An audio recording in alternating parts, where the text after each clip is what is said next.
पुरुष और प्रकृति। आज इस टॉपिक को गहराई से समझते हैं। आध्यात्म में इसे कैसे समझें। पहले कुछ मुरली महावाक्य हैं। पुरुष माना आत्मा शरीर रूपी पुरी में आराम से शयन करने वाली आत्मा को पुरुष कहा जाता है। आत्माओं के बीच परम पाठ बजाने वाले शिव बाबा को परम पुरुष। दूसरा पॉइंट है, पुरुष माने कठोर। बाप जैसा सुप्रीम सोल, बाप जैसी कोई आत्मा इस सृष्टि रूपी रंगमंच पर नहीं है जो सदा स्ट्रिक्ट रहती है। स्ट्रिक्ट का मतलब ये नहीं कि वाचा से स्ट्रिक्ट हो जाती है या मनसा से स्ट्रिक्ट हो जाती है या जिस शरीर में प्रवेश करती है उसकी कर्मेंद्रियों से स्ट्रिक्ट हो जाती है। नहीं, स्ट्रिक्ट का मतलब जो भी आत्मिक नियम कानून है उसमें मजबूत हो जाती है, क्योंकि आत्माओं के दुनिया के जो नियम कानून हैं वो अलग होते हैं और देहधारी की दुनिया है उसके नियम कानून अलग होते हैं। अब प्रकृति की परिभाषा को समझते हैं। मुरली क्या कहती है कि प्रकृति के दो रूप, एक परा प्रकृति, एक अपरा प्रकृति। अर्जुन के रथ में दोनों प्रकार की प्रकृति हैं। परा प्रकृति जो अर्जुन की भ्रकुटी है, आत्मा वहाँ बैठी है, तो प्रकृति नाम क्यों दिया? प्रकृष्ट कृति, प्रकृष्ट रूप से उसकी रचना की जाती है। जब भगवान इस सृष्टि पर आते हैं पुरुषोत्तम संगम युग में, तो उस मन बुद्धि रूपी आत्मा की प्रकृष्ट रूप से रचना करते हैं। आत्मा की रचना करते हैं, शरीर की नहीं। ऐसी रिपेयरिंग करते हैं कि वो आत्मा इंद्रियों के प्रभाव से अतीत हो जाती है। 11 इंद्रियां हैं ना, सबसे ऊंची इंद्री जो मन है, मन सहित जो 11 इंद्री हैं, उन सभी इंद्रियों को कंट्रोल करने वाली आत्मा बन जाए तो कहेंगे फर्स्ट क्लास बुद्धि रूपी आत्मा। अब समझते हैं कि पुरुष और प्रकृति को हम आध्यात्म में किस अर्थ में समझें। इसके भी समझने के स्तर हैं। जैसे जैसे हमारी मन बुद्धि रूपी आत्मा सूक्ष्म बनती जाती है, अंदर की ओर गहरे उतरते जाते हैं, तो परिभाषा बदलती जाती है। जैसे जब तक ज्ञान नहीं मिला था तो आम आदमी क्या समझता है पुरुष और प्रकृति कहने से? वो साधारण चोले को ही पुरुष और प्रकृति का रूप समझता है। पुरुष चोले में कोई है तो उसको पुरुष, और स्त्री चोले में कोई है तो वो प्रकृति। फिर उसके बाद में जब शास्त्रों का थोड़ा ज्ञान सब सुनते हैं, जैसे हमने यहाँ पे बेसिक में ज्ञान सुना, तो वहाँ पता चला कि मन बुद्धि को आत्मा कहते हैं, आत्मा पुरुष है और शरीर उसकी स्त्री। तो हम क्या समझते थे तब? शुरू में सभी यही समझते हैं कि शरीर को शरीर स्थूल 5 तत्वों की देह समझते हैं, वो स्त्री हो गई प्रकृति, और आत्मा को समझते थे कोई ज्योति बिंदु सितारा है ऊपर से आके प्रवेश करता है, वो आत्मा है। ऐसे समझा, तो ये भी मोटे तौर पे ही समझा। फिर उसके बाद में एडवांस ज्ञान मिला, मतलब मन बुद्धि का स्तर एडवांस हुआ, तो क्या समझा कि आत्मा माना मन बुद्धि की शक्ति होती है और शरीर माना 5 स्थूल तत्वों का शरीर नहीं, भौतिक चोला ही नहीं कहते हैं, देह भान को भी शरीर कहा जाता है, क्योंकि मन बुद्धि कोई ना कोई देह भान के आधार पर पाठ बजाती है। इसे एक उदाहरण से समझते हैं। जैसे कोई पिता है तो बच्चे के सामने पिता के रूप में पाठ बजाएगा तो उसके पितापन का देह भान काम करता है। स्कूल में टीचर है वही पिता, तो स्कूल जाता है तो अब इसका देह भान बदल जाता है, टीचरपना आ जाता है। पत्नी के सामने उसका देहभान अलग होता है, पतिपन डेवलप हो जाता है। एक ही मन बुद्धि है लेकिन भिन्न भिन्न देहभान ओढ़कर भिन्न भिन्न व्यक्तियों के संग में भिन्न भिन्न स्थान पर पाठ बजाती है। उसके बाद कुछ और गहराई पकड़ते हैं, अंदर की ओर मुड़ते हैं इन एडवांस में, आत्मा के अंदर, तो वहाँ कुछ और ही गहरी परिभाषा समझ में आती है कि पुरुष और प्रकृति का क्या अर्थ है। पुरुष माना सिर्फ स्थूल चोले में पुरुष नहीं है, अथवा देहभान में भी पुरुष नहीं कह सकते सिर्फ देहभान के आधार पे। पुरुष माना पुरुषत्व की पावर। अब वो पुरुषत्व की पावर एक स्त्री चोले में भी हो सकती है। और एक प्रकृति माना स्त्री भाव माना उसमें चौड़े होने की क्षमता होती है। प्रथुलात इति पृथ्वी कहा जाता है, जो विस्तार को पाती है। माना देह भान की बात है, तो वो देह भान पुरुष चोले में भी हो सकता है। पुरुष चोलाधारी किसी आत्मा के अंदर भी देह भान हो सकता है, तो वो स्त्री हो सकता है। तो जो पुरुष होता है वो सिर्फ पुरुष नहीं होता है, पुरुष में भी एक स्त्री छुपी हुई है देह भाव के रूप में, और स्त्री में भी एक पुरुष छुपा हुआ है आत्म भाव के रूप में। मुख्य बात ये होती है दोनों के बैलेंस की। इसीलिए जो देवी देवताएं होते हैं उनको 33 करोड़ बताया है। माना मन और बुद्धि एक दूसरे के पैरेलल चलती है, विपरीत नहीं। 36 की तरह या 63 की तरह नहीं, जहाँ 3 और 6 का मुख विपरीत है, 6 और 3 का मुख विपरीत है। क्योंकि जो पुरुष होता है वो बौद्धिक क्षमता के आधार पर कार्य करता है। पुरुष का पुरुषत्व बौद्धिक क्षमता के आधार पर ऊंचा उठता है, और जो स्त्री होती है उसमें मानसिक ताकत ज़्यादा होती है, माने विस्तार करने की क्षमता। तो देह भाव विस्तार को पाता है। तो मन बुद्धि के आधार पर दोनों पार्ट प्ले होते हैं। हम अकेले स्त्री नहीं हो सकते, अकेले पुरुष भी नहीं हो सकते हैं। स्त्री और पुरुष का संगम है हम, क्योंकि माता पिता दोनों से ही हमारा निर्माण हुआ है। आधे स्त्री और आधे पुरुष हैं। क्या फ़र्क होगा दोनों में? फ़र्क इतना ही होगा, पुरुष में पुरुष ऊपर होगा, स्त्री भीतर छुपी होगी। स्त्री गहरे में होगी, पुरुष परिधि में होगा। और स्त्री में, स्त्री चोले में स्त्री ऊपर होगी, पुरुष नीचे छुपा होगा। लेकिन जब पुरुषार्थ करते हैं, हमारी चेतना अपनी केंद्र की ओर वापस लौटती है, तो जो छुपा हुआ है वो प्रकट हो जाता है। जो प्रकट था वो तो था ही। तो अंतिम कदम में, पुरुषार्थ की संपन्नता में, न पुरुष रह जाएंगे न स्त्री। केंद्र पर क्या हो जाएगा? दोनों खो जाते हैं, बैलेंस स्थिति। वहाँ पर एक ही रंग रह जाएगा, न लाल होगा, न हरा होगा, न पीला। वहाँ सिर्फ इंद्रधनुष।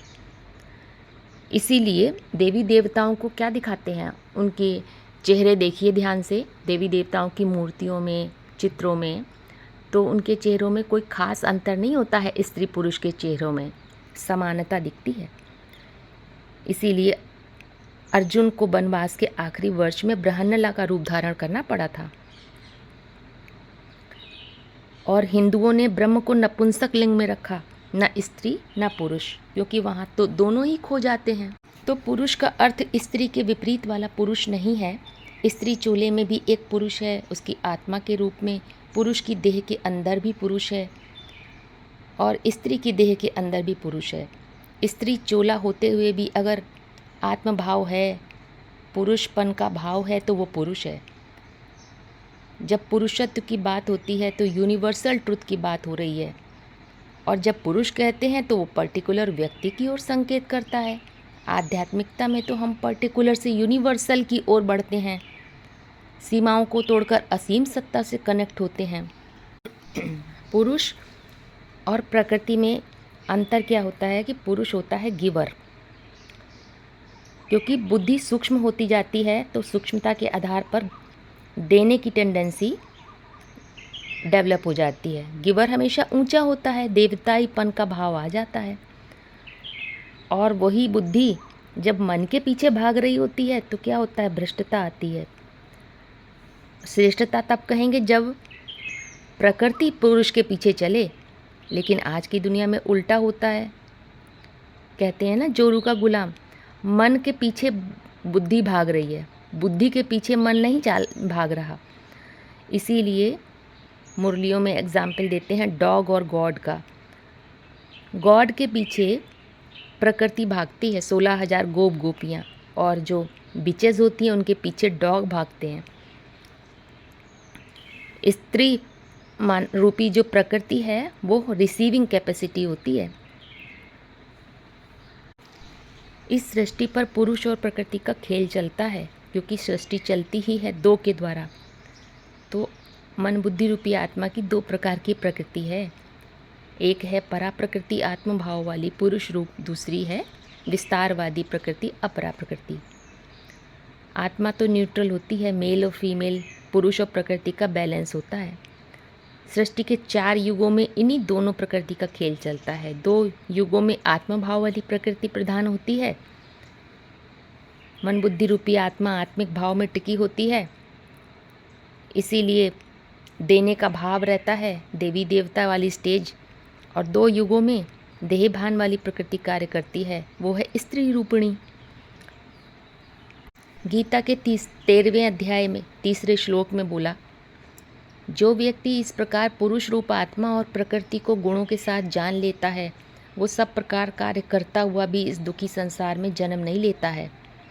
माना जब पुरुष और प्रकृति के राज को समझ जाएंगे तो उतना ही खेल को एंजॉय कर सकते हैं, प्रकृति के गुणों से अनासक्त होकर पाठ बजा सकते हैं।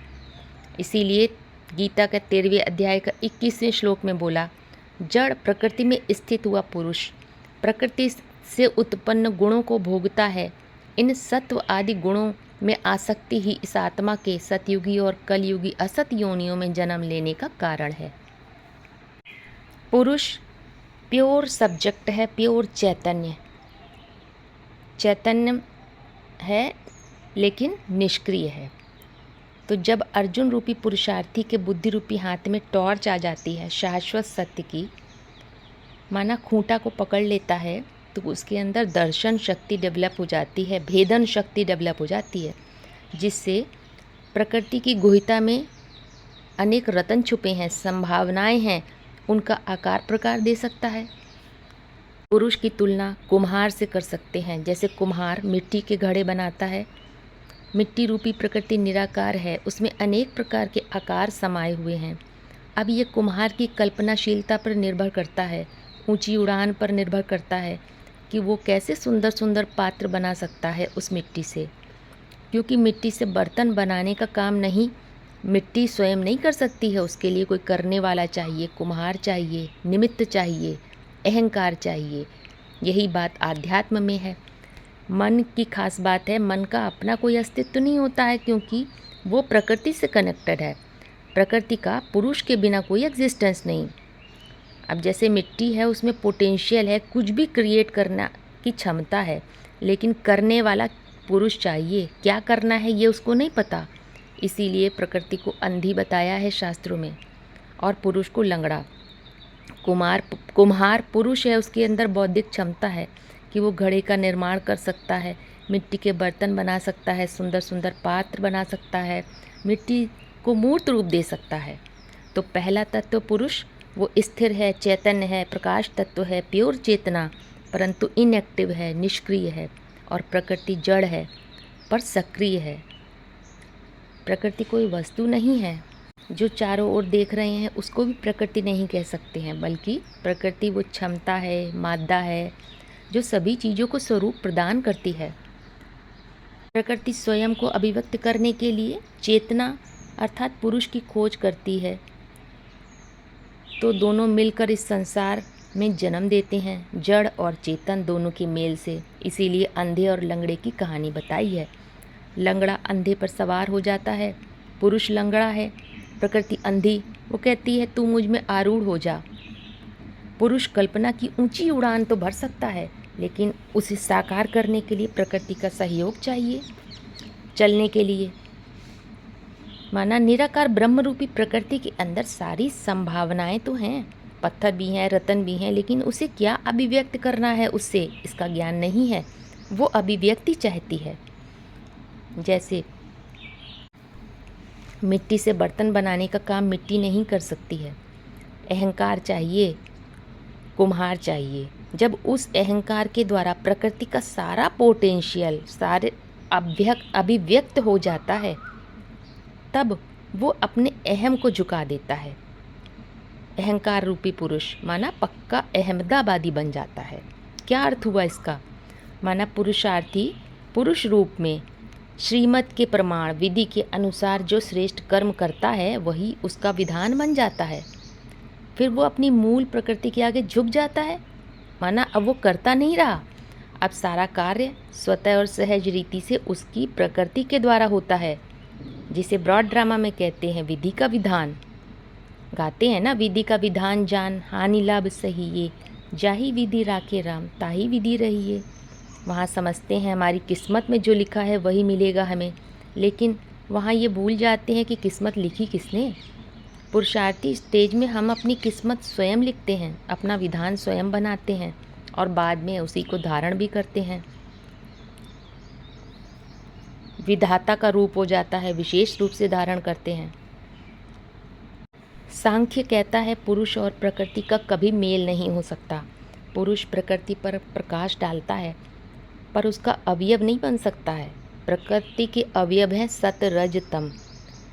पुरुष और प्रकृति एक दूसरे के पूरक हैं, आधार हैं, जिनके आपसी सामंजस्य से नई दुनिया तैयार होती है देवी देवताओं की, जहाँ पुरुष और प्रकृति आपस में सहयोगी बनकर रहते हैं, विरोधी नहीं।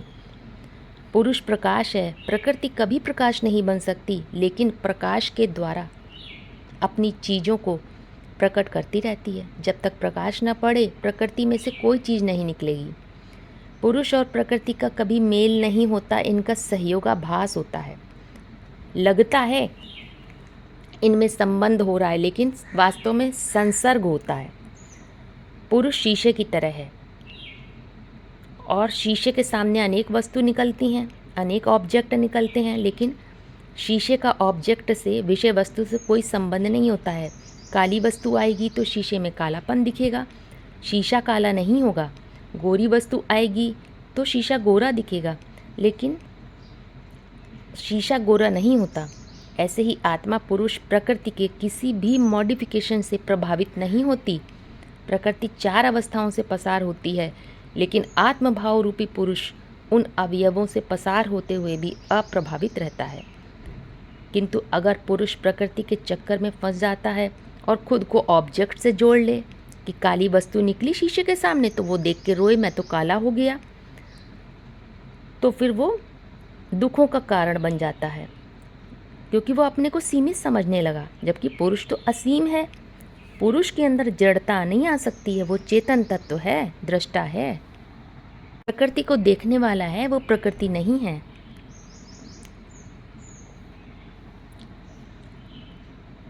तो पुरुष प्रबल होता है, स्त्री अबला होती है। इनको धनात्मक शक्ति और ऋणात्मक शक्ति के रूप में भी बताया गया है महावाक्यों में। पुरुष धनात्मक शक्ति, पॉजिटिव चार्ज है, माने जब तक पुरुष रूप पुरुषार्थी है तब तक शूटिंग पीरियड में ऊपर चढ़ना होता है, स्थिति ऊंची उठती है। और प्रकृति ऋणात्मक शक्ति है, निगेटिव चार्ज। उसमें कनेक्शन में क्या होता है, उसके कनेक्शन में आते हैं तो शक्ति क्षीण होती है। जैसे ही प्रकृति से कनेक्शन होता है तो विस्तार होता जाता है, माना स्थिति नीचे गिरती जाती है। तो ये है पुरुष और प्रकृति का राज।